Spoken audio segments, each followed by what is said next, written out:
Tonight on CBC Vancouver News. Patients are waiting exceedingly long waits to be seen, and there is less and less staff. Surrey Memorial ER doctors say things are getting worse in their hospital and want new leadership at the top of Fraser Health. The compensation has been the area that they've raised that we haven't yet gotten back to them on. Plus, this is not a bunch of BS designed to force the province to do something. This is reality. Metro Vancouver mayors ask you to make transit a key issue in the provincial election, warning of drastic cuts without more funding. And we found things like tyrannosaur teeth and teeth from horned dinosaurs. Scientists make a major mountain find in BC, a trove of dinosaur bones. This is CBC Vancouver News.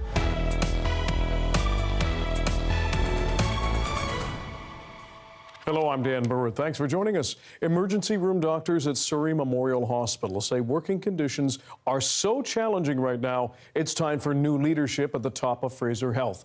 The call comes after workers went public with worries over care and staffing last year. As John Hernandez reports, officials say they are open to meeting with physicians. Just over a year after hospital staff here met with provincial health officials over deteriorating conditions, emergency doctors say it's gotten even worse.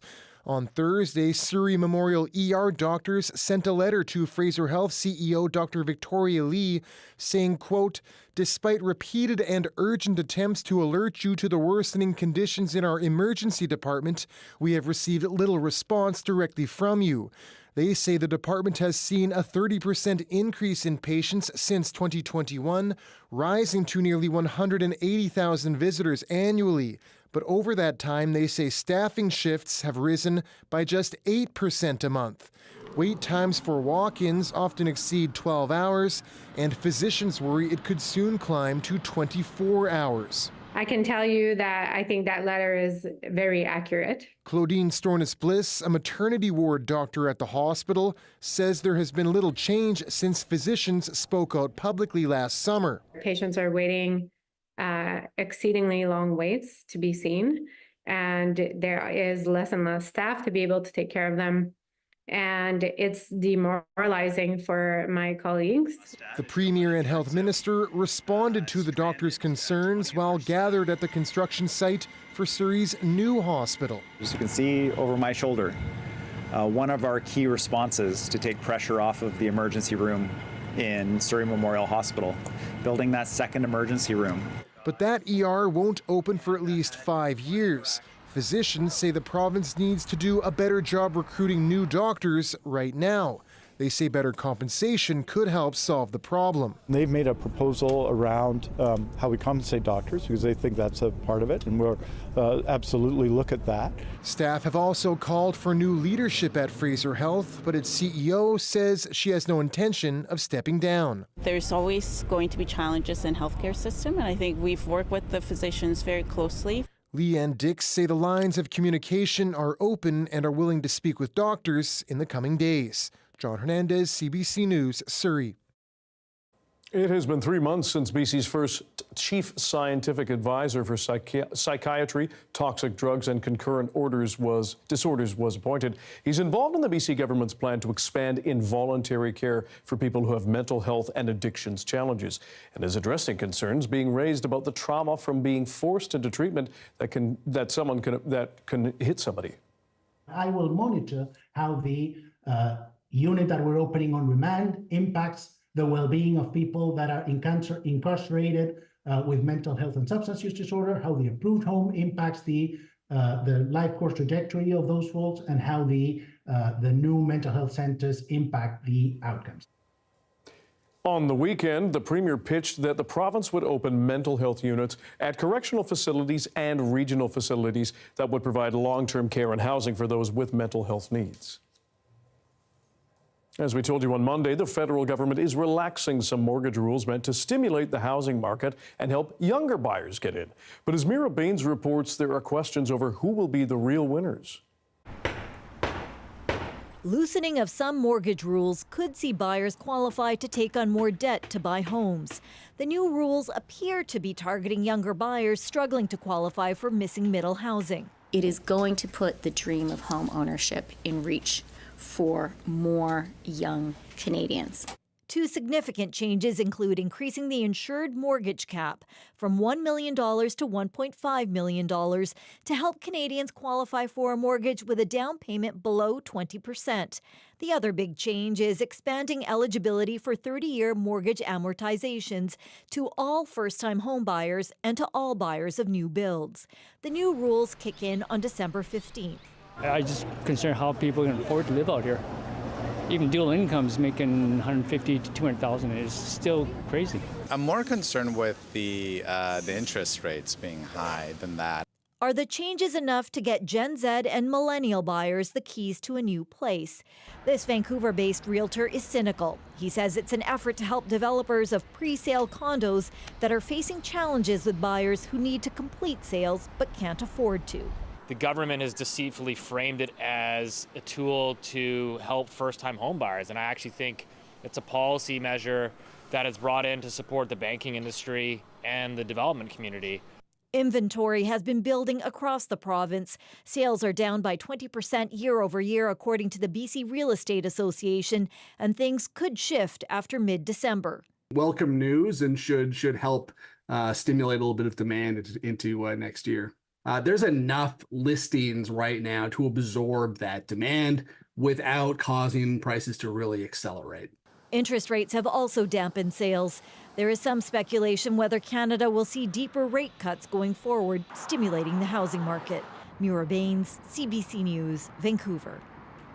A Vancouver Canuck forward has announced he will miss the start of training camp this season after he was diagnosed with testicular cancer. Winger Dakota Joshua says he underwent surgery to remove a tumor. He says the last several weeks have been extremely challenging, though the operation, he says, was successful. The 28-year-old says he plans to return to play as soon as he can, and he's encouraging men to get checked regularly for testicular cancer. More than 2,200 mayors, councillors, and other local officials from across BC are in Vancouver this week for the annual convention of the Union of BC Municipalities. As Chad Pawson reports, this year's conference comes just a month before the provincial election, which means the annual gathering is extra spicy. Leaders from BC's cities, towns, and First Nations are here with a clear focus. They want help from senior levels of government. The message we're passing is that we are definitely stretched to the limit when it comes to the financial piece. Municipal leaders here argue that property taxes simply don't go far enough to respond to things like unmet mental health challenges of people in their cities and towns and the resulting street disorder. At the same time, the province is asking cities to build vast amounts of new housing, while in cities and towns, their infrastructure is crumbling. We're dealing with more social issues, we're dealing with more housing issues, we're dealing with natural disasters. The list goes on and on. Princeton continues to recover from devastating flooding 3 years ago. It's trying to come up with $84 million from a tax base of 3,000 residents. The town's mayor says both senior governments need to step up. It's already been denied once from the federal government. We were denied along with Merritt and Abbotsford. Right now, I would say our biggest challenge is getting those federal dollars into not only British Columbia, but into small towns like ours. Municipal leaders here do acknowledge provincial help, but say they need more, specifically a cut of the provincial property transfer tax to subsidize affordable housing and respond to homelessness. They also want an additional $650 million in infrastructure funding, plus an annual percentage of the provincial carbon tax as it increases, all to support local climate action initiatives. It could be a tricky ask. For one, the provincial government is swimming in red ink. The deficit sitting at $9 billion this year. Help from the carbon tax is also in limbo, as current Premier David Eby says he would eliminate the 16-year-old tax if Ottawa got rid of laws requiring it. It's a promise John Rustad has made as well. Municipal leaders here say, though, the money must come from somewhere that's not local taxpayers. But for us, it doesn't matter where the funding is going to come from. We are highlighting that we do need that, that financial help. A coalition of Metro Vancouver mayors is asking voters to drive up transportation as a key provincial election issue. The mayors, along with several community partners, are launching a letter-writing campaign. It aims to push provincial leaders to come up with a detailed new funding model for TransLink. Our Chad Pawson joins us now to explain more on this. He's at the Union of BC Municipalities Conference. Chad, what's behind this campaign? Yeah, so this is all the Metro mayors gathering here at UBCM today to say, listen, this ongoing problem, TransLink is not sustainably funded. Our funding is set to sort of run out by the end of next year, and we're going to be looking at a $600 million sort of annual deficit here. They want people to go through an online portal to send a letter to all the political leaders asking for a detailed plan of how a new funding model could sustainably fund TransLink into the future, and the stakes are high here with Brad West saying, there's possible cuts to TransLink, no buses after 8 p.m., or SkyTrain after 8 p.m., no buses in communities like Delta, Maple Ridge, and even like a 30% overall cut to SkyTrain. Brad West, who's the Mayor Council Chair and the Mayor of Port Coquitlam, says it's no joke. This is not a bluff. This is not a ploy. This is not a bunch of BS designed to force the province to do something. This is reality. So to that end, Chad, what are the party leaders saying? Yeah, so we caught up with David Eby in Surrey today. Listen, he's calling his government a transit government, that they've been there for transit and they'll be there in the future. He pointed to the $1 billion they gave TransLink during the pandemic. Now, listen, that funding is set to dry up, but David Eby says commitments will continue. So here's what he had to say today. We're going to keep doing that work. It'll be part of our platform. I'm looking forward to it. We can't afford to cut now. People are going to sit in traffic wondering, or they're going to sit on a street corner waiting for a bus that's not going to come if we cut transit funding right now. So, Dan, Conservatives not saying much right now, nothing on their platform, their website so far about how they would deal with transit. I will talk about the BC Green Party. In the past, they've talked about sustainable funding, including mobility pricing, so charges for using roads in certain ways. So that could all be part of this. Okay. Chad Pawson at the Union of BC Municipalities Convention in Vancouver. Thanks, Chad. Meanwhile, Lytton's mayor says costly archaeological studies are limiting people's ability to return home more than 3 years after that monster fire destroyed most of the village.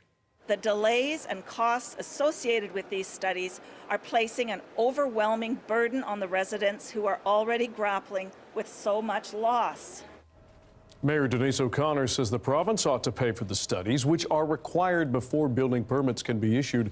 More than 90% of the homes in Lytton were leveled when that fire broke out in June 2021. Since then, just 15 permits have made it through the process. Some good news for an endangered orca population off the BC coast. The Centre for Whale Research has spotted a new calf in the L pod they believe was likely born just 3 days ago. Take a look. The centre says the baby is tiny and is currently nursing and moving as expected. The mother and calf were first seen along the San Juan Islands in the U.S. and then in the Haro Strait off Vancouver Island.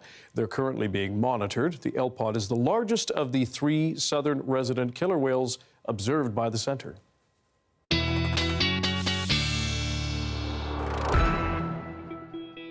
He's back. Our science and climate specialist Darius Madavi joins us for the first look at the weather and the old radar. Yes, but I can't top that orca story. That was so cute. Hard to top killer whales. Yeah. We don't even try. No. So let's talk about the rain. There's some rain happening in the central interior, carrying up through into parts of the piece, but not too far up. Fairly calm across BC. We do still have a little bit of rain feeding into parts of the south coast as well. Now, some of the forecasts were predicting that would come to Vancouver. It's getting less and less likely that's going to happen tonight, but it is still a slight possibility. We may also see a little bit of shower activity overnight tonight, but generally we're seeing that cloud clear up throughout the day tomorrow. We're going to continue to see that cloud coming in and out over the next few days as we have this sort of low pressure from the north and high pressure from the south sort of competing over the next few days, but expect tomorrow to be mainly sunny before that fight really gets going on Thursday. Now, across the province tonight, expect to see fairly calm conditions once again, a little bit of showers continuing in parts of the central and northern interior, as well as for parts of the island and the central coast, but it's really just a little bit of shower activity coming in and out, nothing too extreme. morning. I do want to highlight a couple things on this board. Again, showers are possible tonight, including into the overnight hours, but not very likely. Environment Canada is also saying it's possible tomorrow morning, but I wouldn't count on it. But more importantly, full moon tonight. It's a supermoon. It's the harvest moon. There's also a partial lunar eclipse, which unfortunately we don't really get to see here in BC. But later this hour, Dan will take a closer look at it. And some people in BC are lucky enough to get a glimpse of it. I don't know if we will be. But okay. More on that later. Okay, sounds good. Thanks, Darius. Thank you. Quebec has moved to clamp down on excessive tipping, bringing in new rules to protect consumers. Coming up, we hit the streets here to find out how tipping impacts British Columbians. Stick around.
Quebec is proposing new rules that change the way tips are tallied in La Belle Province.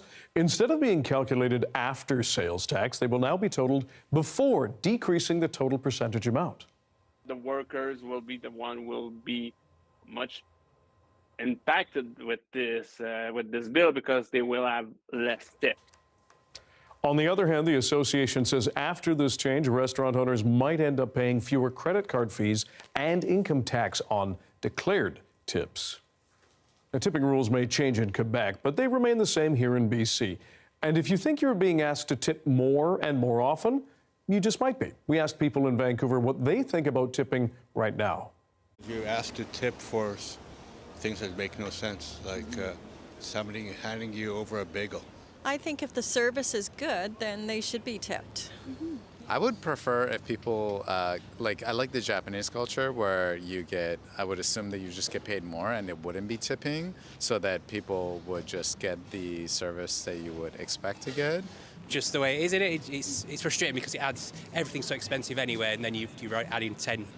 You got the sales tax, and then you've got the tipping. So before you know it, you spent $100. You're already probably adding another $30, $40 straight on. Well, I'm French, so we don't tip in my country. And yeah, to me, it's always been weird to, why is the customer, what does the customer have to pay for a part of the employee's salary? Why is it okay for some job and some not? I feel being made to do something, but I do whatever I want. I don't know how I fully feel about it, but not great. Now, tipping is just one way to pay servers and other hospitality staff. Some restaurants, though, have experimented with removing tips and paying what is considered a living wage. That includes the co-founder of the popular Vancouver restaurant Folk, Priscilla Dio, who joins us now. Priscilla, we appreciate you being here. We know tip exhaustion, it's been called, that is real for some people, as we heard. How do you feel about the state of tipping in 2024? I think I kind of feel the same as everyone else. It is becoming so much more prominent now.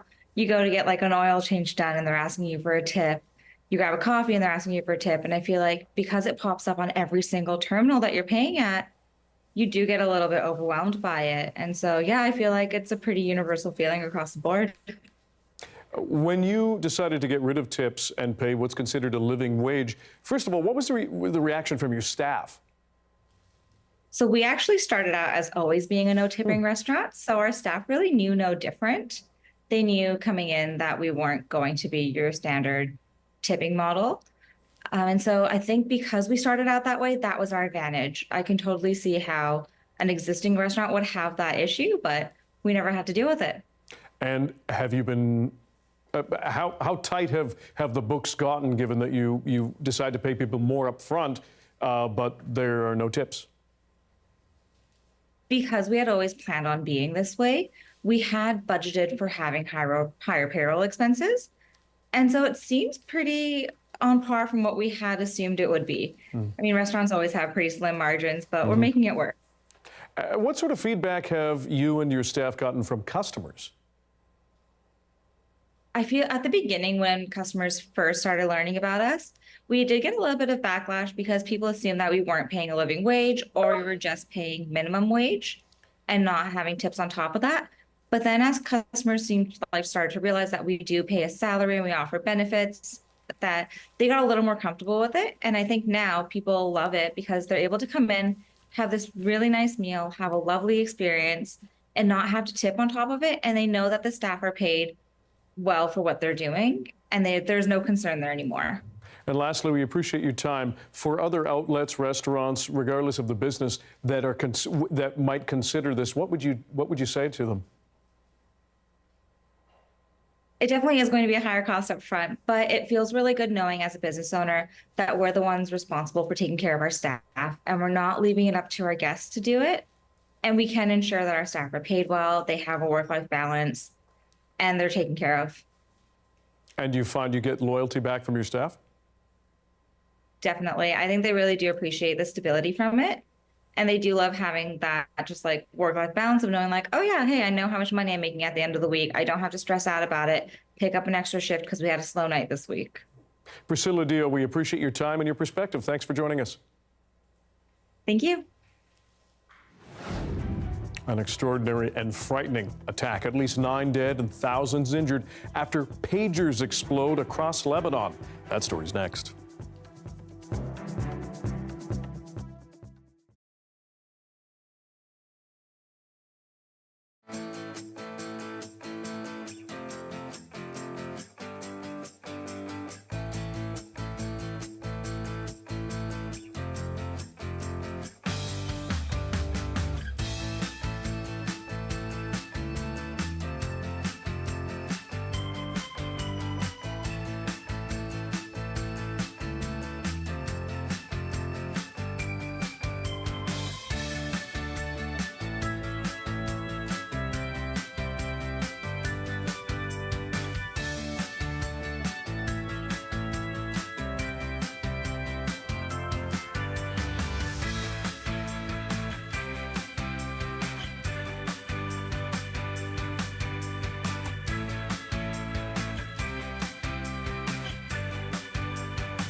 Federal Liberals have suffered another by-election blow, losing a safe seat on Justin Trudeau's home turf, Montreal. The CBC's Catherine Cullen looks at what it could mean for the party's future. For the Bloc Québécois, a win on the island of Montreal is a welcome twist. It's awesome. For the Liberals, it's especially painful. What went wrong? Well, we lost. Actually, I'd probably take it quite personally. A Liberal stronghold previously represented by a prime minister. La Salle, Lemard, Verdun and its predecessors have gone red for most of the last half-century. Obviously, it would have been nicer to be able to win and hold Verdun. It leaves the prime minister to explain why his party can't hold a seat in his own backyard. We need people to be more engaged. We need people to understand what's at stake in this upcoming election. Asked in French if it puts his leadership in question, the prime minister says there's work to do and they'll keep doing it. It comes after a surprising by-election loss in Toronto in June, both key areas the Liberals rely on for votes to form government. This Liberal MP was asked if the prime minister could stay on. The bottom line is when people speak, we need to listen.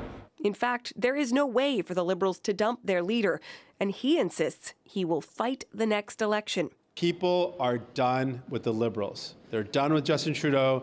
They're done with the Liberals. They are finished. Yet the NDP saw mixed results, keeping the Winnipeg riding of Elmwood-Transcona. But despite more than half a dozen visits from leader Jagmeet Singh, they came in third in Montreal. We have the ability to win within striking range. Canadians in the former Liberal strongholds of Toronto and Montreal have now given their verdict. While the Conservatives still hope to force an election. Isn't it time for Canadians to have a chance to render their verdict right across the country? To do that, the Conservatives would need both the Bloc and the NDP to vote to topple the government. And right now, neither party sounds ready to commit to that. Catherine Cullen, CBC News, Ottawa.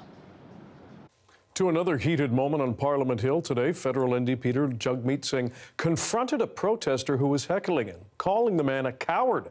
Olivia Stefanovich reports. In this heated political climate, members of Parliament are becoming used to being followed, questioned, and taunted. Would you vote a non-confidence tonight if it came up? Corrupted bastard. Want to say something? What? Want to say something? I say nothing? What does it mean that? You got something to say? But for NDP leader Jagmeet Singh, this particular provocation went too far. Was it me? Was it you? No. You sure? If it was me, I'd admit it, buddy. Was it you or not? If it was me, I'd admit it.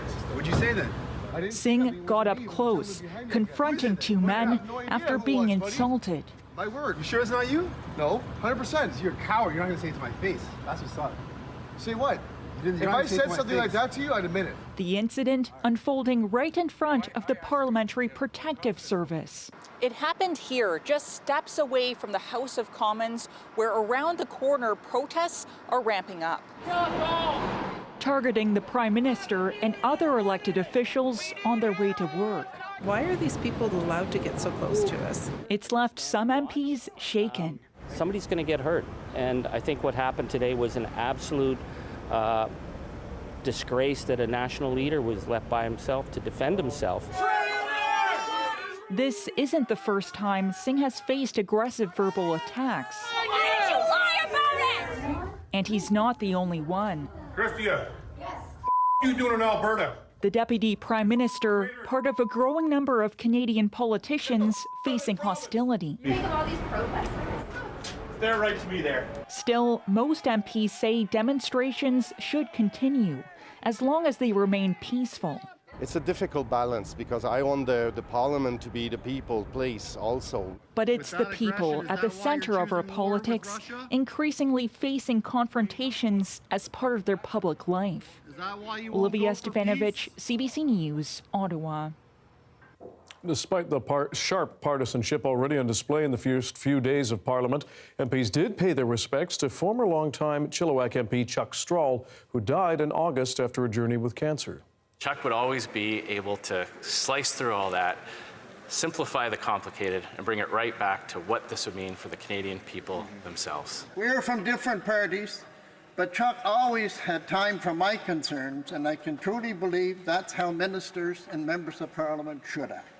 Strahl was first elected in 1993, serving for 17 years. He was also Minister of Transport, Agriculture, and what was then called Indian Affairs and Northern Development. Chuck Strahl was 67. To a startling and deadly day in Lebanon. Thousands of pagers used by members of the militant group Hezbollah exploded. Sasha Petrusek has more from Jerusalem and a warning. Some images in the story may be upsetting. In the southern suburbs of Beirut and throughout southern Lebanon, ambulances are rushing people to hospital with severe injuries to their limbs, to their eyes, and in some cases, people have been killed. Now, what's behind all of this? Pagers are exploding, and especially those being carried by members of Hezbollah. That's the militant group which have been fighting a war with Israel for months now. The fighting has escalated, usually with barrages of rockets fired over the border and with Israel hitting targets inside Lebanon with its jets. But today, it's about pagers. The pagers themselves seem to be overheating. Suggestions from officials in Lebanon are that these are getting signals which push the lithium battery inside to overwork and overheat up to more than 500 degrees Celsius, which can cause very serious injuries. Hezbollah itself is saying that this is the biggest security breach that it has faced from Israel since the beginning of this fight. Now, Israel itself is not confirming or denying that they are behind this attack, but they have been known in the past to use cell phones, for instance, to guide in drones when they're trying to attack an individual. In this case, we're not sure exactly how this is being done, but certainly throughout Lebanon today, hundreds of people are being injured by pagers. Sasha Petrusek, CBC News, Jerusalem. Giving old homes once destined for the garbage dump a brand new life. The complicated process of moving houses is coming up.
To an amazing find now, high up in the remote mountains of northern BC. A veritable treasure trove of dinosaur bones. And the discovery is changing the very notion of where we thought dinosaurs once lived. This year we came back with over 90 dinosaur fossil bones. One day we went to a new spot on the mountain and started finding bones all around our feet. So we were just picking them up off the surface. They've obviously just been weathering out of the ground there for some time. And we found things like tyrannosaur teeth and teeth from horned dinosaurs, and then lots and lots of chunks of big dinosaur bones that we now have to sit down and figure out what they could be. It's not a place that people really expect to be hearing about dinosaur discoveries. It's also possible that these might be species that have never been described before. The environment is really different from other places in North America where we find dinosaur fossils. So in places like Alberta and Montana and Utah, most of those dinosaurs are living along an ancient coastline. And here we're actually finding dinosaurs in the mountains that also would have been living in the mountains 66 million years ago. Here in BC, up in this Spatsizi Plateau area, that would have been mountains on both sides. And these would have been dinosaurs living in these little mountain valleys with streams and rivers. And it probably didn't look a lot different than it does today, except the mountains would have been even taller. Now we just have to figure out what exactly we have, which will take a long time. It's a slow process. We have to clean the bones up out of the rock and try to identify them.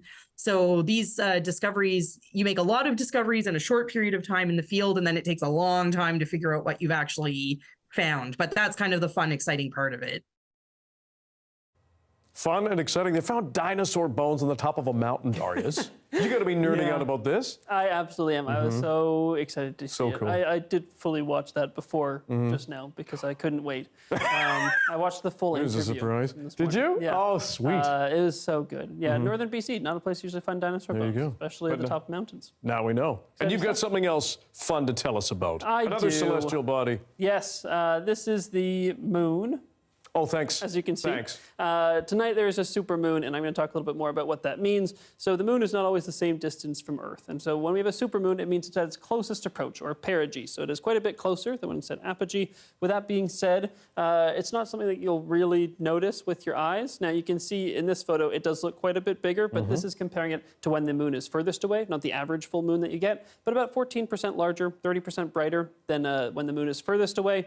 If you compare that to when the average full moon, then it's about half that, 7% larger, 15% brighter. And if we take a look here, if it's going to be nice to me and load, then we're going to take a look at some other stats about this full moon, which include the fact that this is a harvest moon because it's the closest one to the autumn equinox, which is just a fun name for it. And then also there is a lunar eclipse tonight, which unfortunately we're not likely to see very much of here in BC because it's just happening too early in the night for us to really get a glimpse of it. But it's only about 10% covered anyway, so we're not missing too much exciting stuff. Now, Dan, I have to tell you, weather graphics seem to be frozen, so I might be doing the rest of this by mime? Just by telling you. Yeah, by mime, no, I won't be doing that. All right, what do we get? We're going to have a ridge of high pressure built in for tomorrow, fairly weak, so expect to see some sunshine throughout the southern parts of BC, but also some cloud. Then Thursday and Friday seem pretty similar. We're going to continue to see a little bit of sunshine and then also a little bit of cloud. And then, that would, and then also worth noting. There they are. There we go. We're going to see on Saturday and Sunday, a little bit of more moisture coming into parts of the province, especially here on the coast. Now, this is the forecast for Vancouver, but other than the temperatures, the sort of overall conditions, you can expect to see something pretty similar throughout southern BC over the next few days. So overall, Dan, it's a fairly boring weather week. Just expect some sun and some clouds. So boring, we didn't need to show the graphics. Would have been nice, but that's all right. There you go. Thanks, buddy. Thank you. A Vancouver-based company is saving homes from the wrecking ball and moving to where they are desperately needed. Every year, hundreds of houses are demolished to make way for high-density housing. The CBC's Lindsay Duncombe looks into another way of repurposing old homes.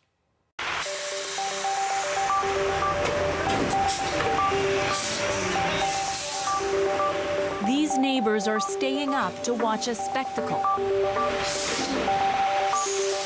4 homes slated for demolition are physically moving to a new community, part of a plan to create density in this Vancouver suburb without sending perfectly good houses to the landfill. Darlene Haddon is here to say goodbye. What's moving there? My heart. Yeah. I want it to have a good voyage. I want it to have a nice family to live in there, and there's a lot of memories going with it too. The Haddons lived in this house for 40 years. And lots of Christmases and lots of celebrations, graduations. It was always a house that had gatherings, big gatherings, especially Christmas Eve. Everyone knows that house for Christmas Eve. But this neighborhood, like so many across BC's Lower Mainland, is changing. Single-family homes will be replaced with high-rises. I think the hardest part about moving from this neighborhood was thinking your house was going to get demolished. And when we found out it wasn't going to be, it was a big difference. It made me very content and happy that someone else could share it.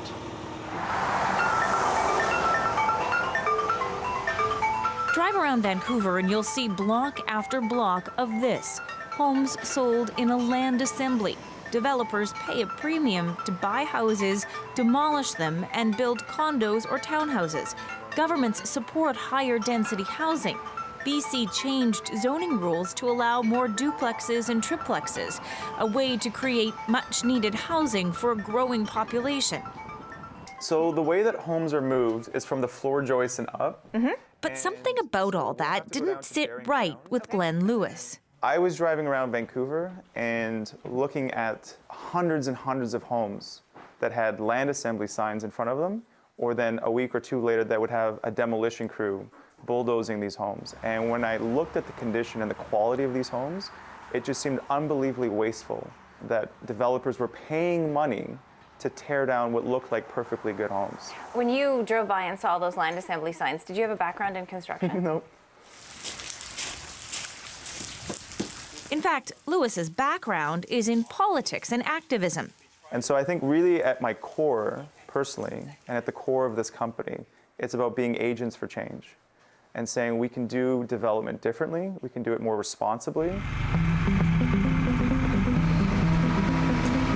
4 years ago, Lewis founded Renewal, the company's goal to bid on homes that would otherwise be demolished and move them to places where housing is desperately needed, such as First Nations.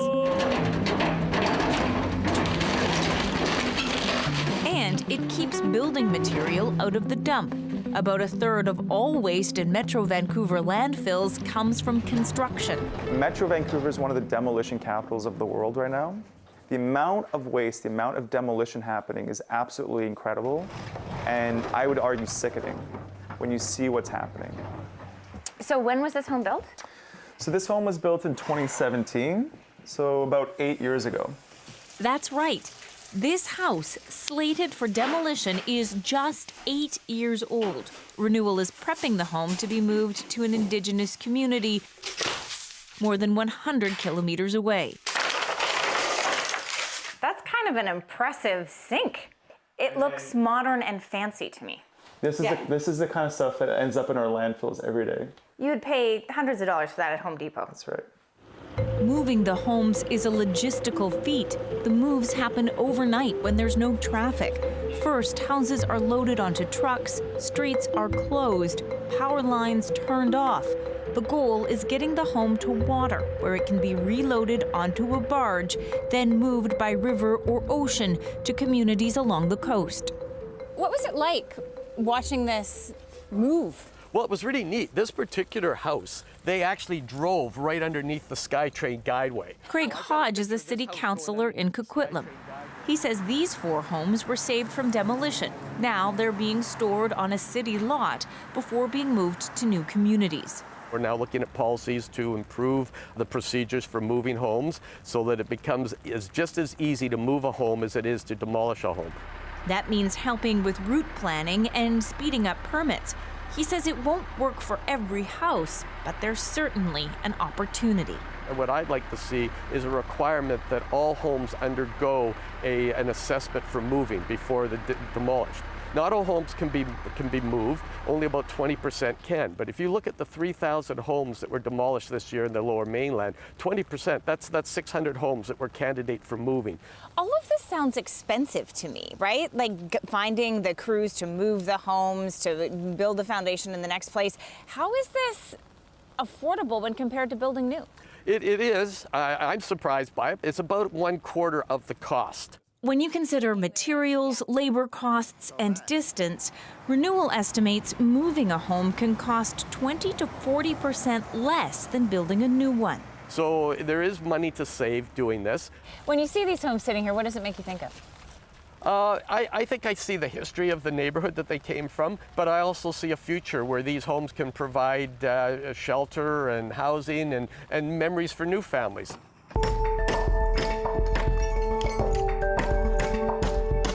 I'd like to welcome you all to the Swaya of the Seashaf people.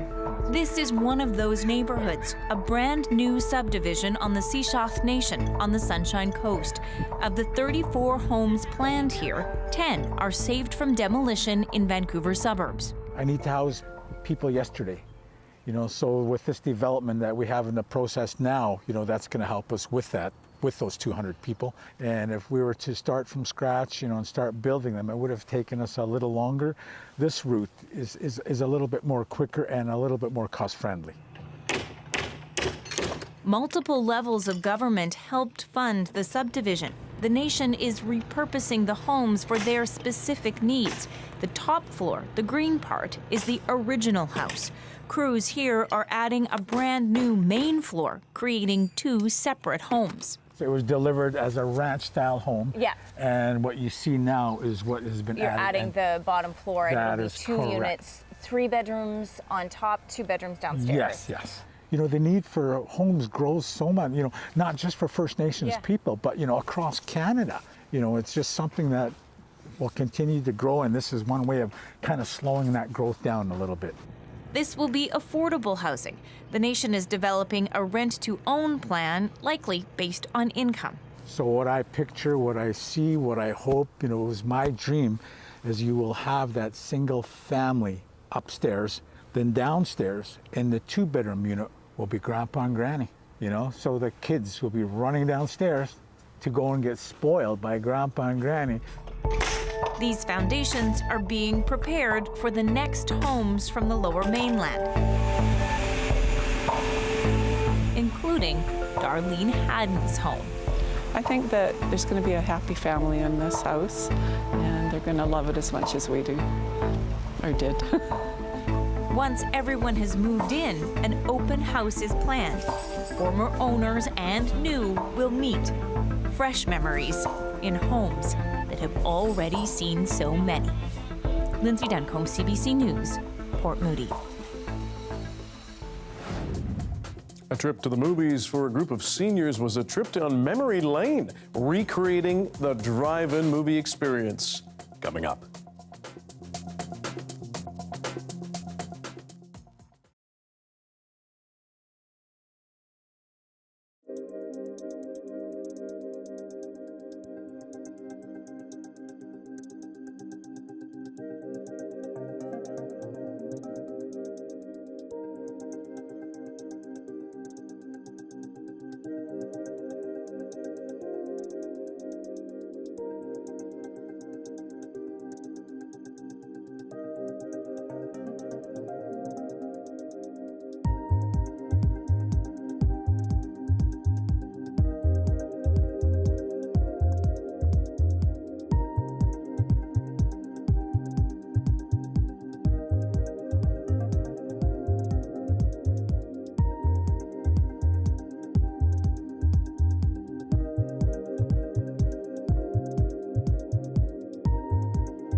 Hi, I'm Amy Bell, and this is your CBC Inbox.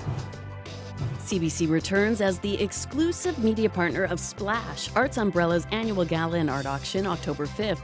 The event supports children and youth programming through arts education. For tickets and information, visit artsumbrella.com and never miss a special programming series, event, or contest. Subscribe to CBC Vancouver's e-newsletter at cbc.ca/Vancouver Inbox and keep connected with us.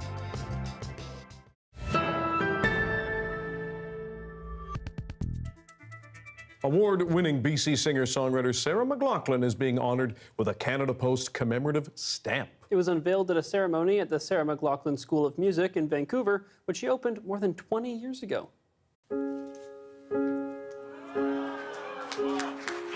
I am a deeply proud Canadian, and I'm so honored to be featured on a national stamp and to be in such amazing company with the incredible women and so many other remarkable Canadians. This is honestly still one of those pinch me moments.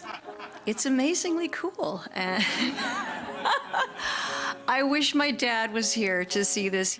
I love to think that someone could put my face, my stamp on a letter, and it could end up anywhere in the world and brighten someone's day.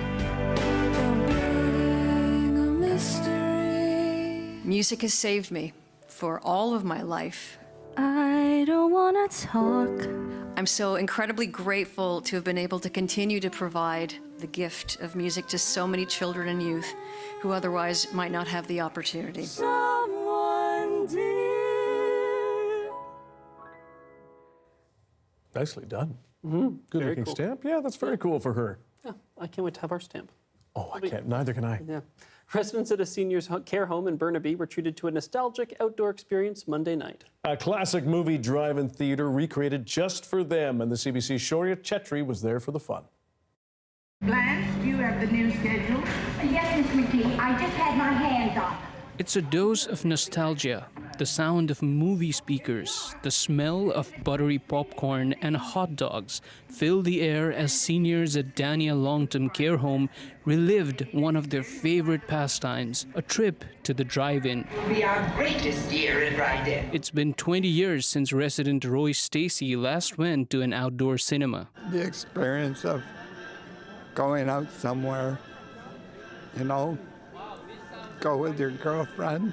Now enjoying the show with his wife. But she wasn't my girlfriend then, so don't say anything. Seniors using wheelchairs, some with cutout cars attached, shared laughs. Others sat on their balconies enjoying the movie with snacks and drinks. The feature film, Grease. I've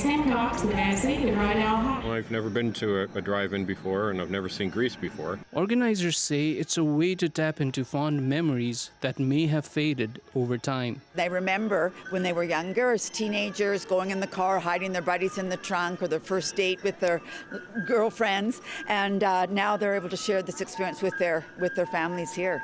Care home assistant Algin Fructoso donned a different hat for movie night. It's a great experience, right? We don't do it often, but with this kind of experience, you know what? It's worth it. Craig McCulloch says events like these help him strengthen the bond with his 91-year-old father. They're important. They make all the difference for residents, because I'm here every day to see my dad. And there's nothing worse than doing nothing. Tanya Holmes says it hopes to make drive-in movie a regular event, bringing more moments of connection and nostalgia. Shoria Chetri, CBC News, Burnaby. That's great to see. Thanks for being with us tonight on CBC Vancouver News at 6. You can watch this newscast on CBC Gem, our free app, as well as on YouTube and our website, cbc.ca/BC. And Michelle Gassoub will have your next local news at 11 o'clock, right after the Nationals. So please join her then. Good night.